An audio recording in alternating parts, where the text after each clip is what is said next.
되네.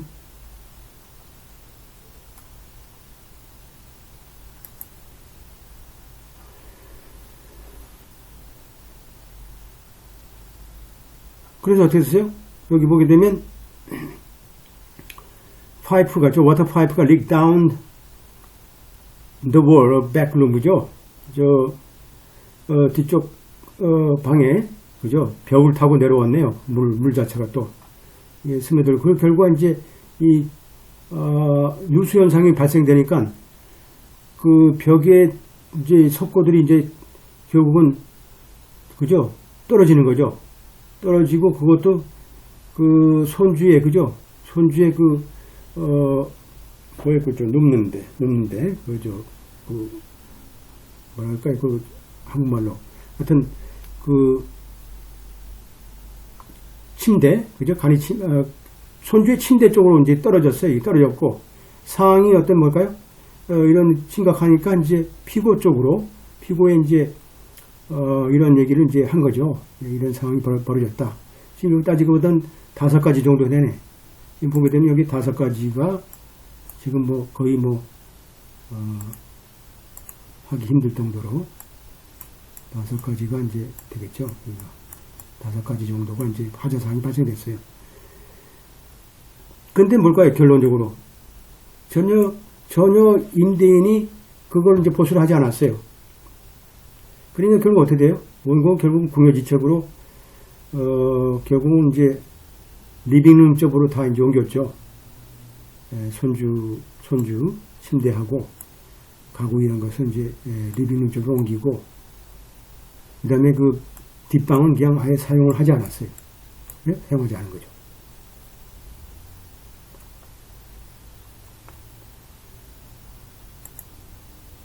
그 이야기를 그렇게 듣게 되면 그냥 그렇게 하게 되면 여러분들 다 이제 이게 뭔가 그죠? 이제 까먹게 되죠. 까먹죠. 근데 이제 여기서 보게 되면 여기다 이제 밑줄 주는 게 여기다 이제 밑줄 딱 그어야 되겠죠. 자, 이런 앞에 사실관계가 있었고 그죠? 이런 누수 현상도 있어서 또 이렇게 보수를 하지 않아서 결국 어때서 법원이 어떻게 이제 판시했냐면 The state of disrepair plaintiff's apartment. 그죠? 원고의 아파트의 무보수 상태죠. disrepair니까 무보수 상태. 이게 피고한테는 알려졌죠. 알려진 원고의 무보수 상태라는 게 그죠? 실제로 임차 그죠? 임차 가치를 하락시키는 그런 결과를 가져왔죠. 그건 뭘까요? 기본적으로 물도 새죠. 그리고 또 뒷방에 있는 쪽은 또 물이 또 누수 생겨가지고 석고가 떨어지고 그럼 결국은 방 하나 못 쓰게 되는 거 아니에요? 방 하나 못 쓰게 되면 결국 어떻게 돼요? 임대할 때 방 3개하고 2개하고 틀리잖아요. 그런 이제 가격 자체가 렌탈 밸류 자체가 이제 떨어지게 되고 전국적으로 뭘까요? 이거죠. 이제 이게 답인데. breach of the implied warranty habitability. 그러니까 묵시적으로 우리가 임대를 하려고 그러면 묵시적으로 임차인들이 주거에서 살 수 있을 정도 해야 되거든요. 주거에서 살 수 있을 정도. 근데 지금 어떻게 돼요? 토일렛만 보더라도 토일렛 자체가 뭐 거의 작동 불능이니까 그냥 우리가 물을 계속 버야 됩니까? 그게 아니죠. 그건 이제 잘못이죠. 보수를 안 했다는 거죠. 그게 바로 이제 implied warranty habitability에 걸리는 거예요. 그래서 이제 원심 법원 자체는 한마디로 이제 이러한 소위 그 보증 꼭 임차인이 들어가 살 수 있는 그런 상태가 돼야 된다는 보증을 어겼기 때문에 그리고 명시적인 계약 위반이죠. 명시적인 계약 위반이기 때문에 1945불이라는 14개일치 우리가 손해배상을 이제 우리가 내린 거죠. 이게 이제 지금까지 어떻게 보면 사실관계와 프로시저 히스토리가 나와 있는 거죠. 그러니까 이제 피고가 뭐라고 이제 우리가 악유를 하냐면 아무리 그렇다 하더라도 왜 그죠? 못 쓰게 된 그 부동산 그죠? 아파트를 전혀 나오지도 않고 그죠? 버리지도 않고 벌어지지 않았다. 그러니까 계속 점유하고 있다는 뜻이죠. 점유하고 있으니까 렌트비 전체를 우리가 손해배상으로 계산하는 것은 잘못이다라는 거죠. 그러니까 한마디로 임대인 입장에서는 가격을 좀 깎아라, 그런 입장이죠. 그죠? 안 주겠다는 얘기가 아니고 그런 거겠죠. 그래서 우리가 일반적으로 임대차 계약이라는 것은 어떤 계약이냐? 랜로드와 테넌트 사이에 계약으로서 한마디로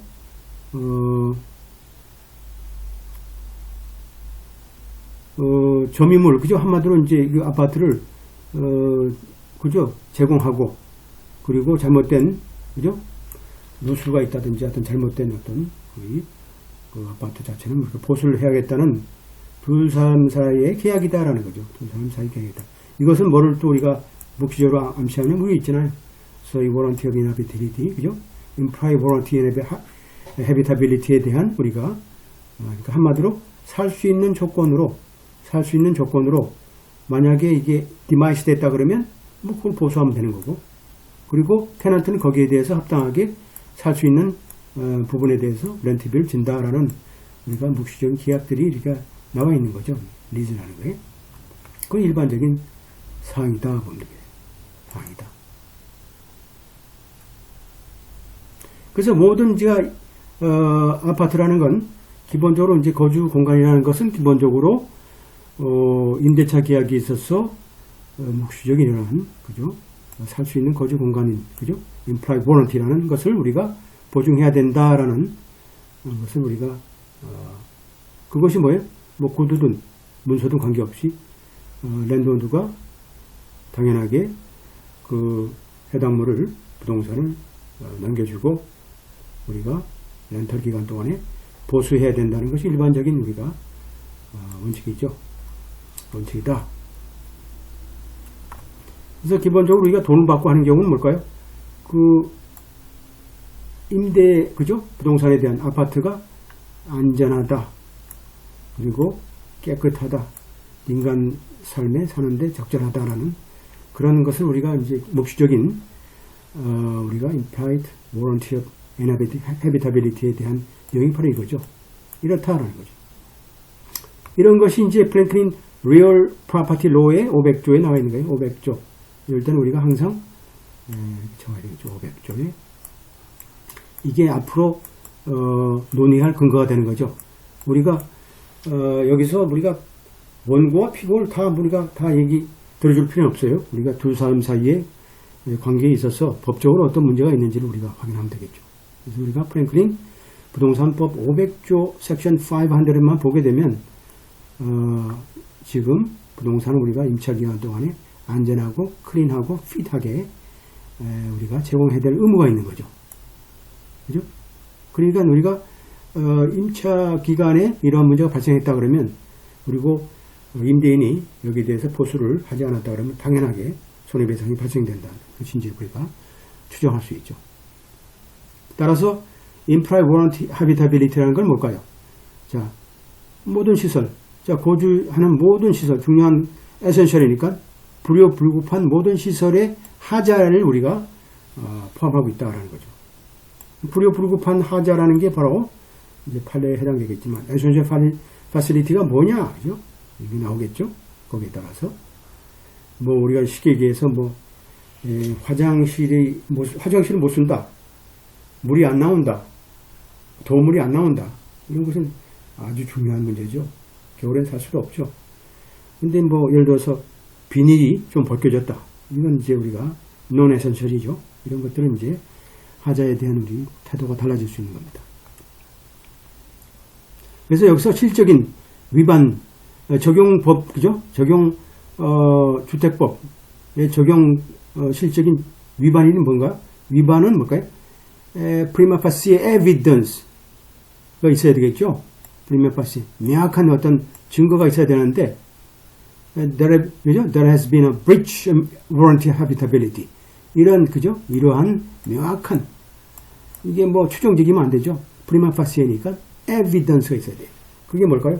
breach of warranty habitability니까 아까 얘기한 대로 그러한 그 보수되지 않은 사항들을 우리가 열거할 필요가 있죠. 그래서 이제 한마디로 요게 이제 기본적으로 중요한 룰 중에 하나죠. 룰이에요. 500조는 코드죠. 500조는 코드예요. 그러니까 지금 두 번째 장에 중요한 우리가 법률 내용들이 이제 다 포함되어 있어요. 그러니까 첫 번째 500조, 부동산법 500조, 그 다음에 또 이게 breach of warranty habitability에 대한 우리가 내용을 해석함에 있어서는 프리마 파시 에비던스가 있어야 된다. 그리고 디미니시스라는 건 디미니미스라는 건 뭘까요? 워런티, 브리치 오브 워런티가 아니라는 얘기죠. 한마디로 그 임차인이 건강이나 안전에 영향을 그렇게 하나로 가지고는 영향을 미치지 않은 소소한 것들은 우리가 한마디로 이렇다. 자, 그렇다 그러면 자, 요건 이제 두 가지로 나눠서 크게 나누면 어떨까요? 자, 500조가 하나가 되어 있고 그 다음에 두 번째는 프리마 파시의 에비던스가 될 거고 이 두 가지는 같이 작동하겠죠. 그리고 내용도 똑같을 거고 근데 이건 뭘까요? 이 디미니미스라는 건 디미니미스는 최소한의 것이니까 뭘까요? 사실상 주거 거주에 있어서 그렇게 사는데 뭐 고치면 적당하게 고치지 않아도 되고 그렇게 고치지 않아도 크게 뭐 불편한 건 없는 그런 상황이 될 수 있죠. 물론 이제 아까 얘기했던 대로 문 자체 그 창문이 깨져 있다 그러면 손주가 이제 노는데 굉장히 위험할 수 있겠죠. 이제 특수한 케이스지만 하여튼 간에 그건 이제 그것이 이 한마디로 substantial violation에 속하느냐 그렇지 않겠죠.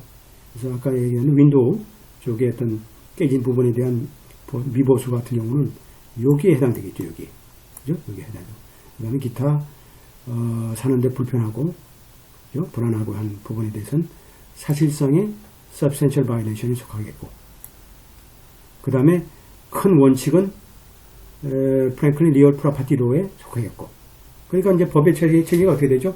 제일 먼저 500조 섹션 5 한 대를 먼저 건드려야 되겠죠. 그죠? 위에다 쓰고 그 다음에 실제로 500조를 우리가 제대로 해석하려고 그러면 실제로 이제 어떻게 이게 실질적인 위반 사항인가를 우리가 판단하려고 그러면 500조 밑에 사실상은 프리마 파시 에비던스를 우리가 적어야지만 그 룰이 제대로 성립될 수 있는 거죠. 거기까지 알았죠? 그러니까 우리가 판례를 보더라도 이것이 어떤 의미인지 어떻게 작동하는지 어떻게 우리가 적용시켜야 되는지를 파악하면서 해야지 그냥 읽어버리면 그냥 만화책이나 영화, 그죠? 소설책밖에 안 돼요. 그러니까 우리는 이 법학도니까 법을 가지고 하려고 그러면 법을 어떻게 접근하느냐 그걸 우리가 이제 이해를 해야 되겠죠. 그래서 우리가 룰을 찾는 건 두 번째 첫 번째, 두 번째 장에 두 번째 패러그래프가 속한다. 그 다음에 이제 자 하우징 코드에 소위 그 주택 코드 위반에 관계없이 뭐가 있는지 뭐 관계없이 determining what have been breached 그죠? 한마디로 warranty habitability 위반이었는지를 결정함에 있어서는 court should re-inquire whether claim defected as an impact on the safety health of tenant. 이것도 뭘까요? 코트가 법원이 꼭 우리가 심리를 해야 된다고 하니까 조사를 하고 이게 뭘까요? 자, 이것도 룰이죠. 룰이죠. 그러니까 법원의 상급법원이 명령이잖아요. 명령. 법원은 뭐뭐 해야 된다. 라는 어떤 특수한 코드의 어떤 위반에 대해서 판결함에 있어서 실제로 우리가 살 수 있는지 없는지를 우리가 확인하는 그죠? 보증 내용의 위반 자체가 우리가 실제로 임차인의 안전과 건강에 영향을 줄 수 있는지는 우리가 그 하자 내용을 파악해야 된답니다. 하자 내용이 뭔지. 그 하자 내용을 파악하니까 결국 그죠? 하자가 뭐냐를 우리가 확인할 필요가 있는 거죠. 자, in order to bring cause action for breach of implied warranty habitability. 자, 그래서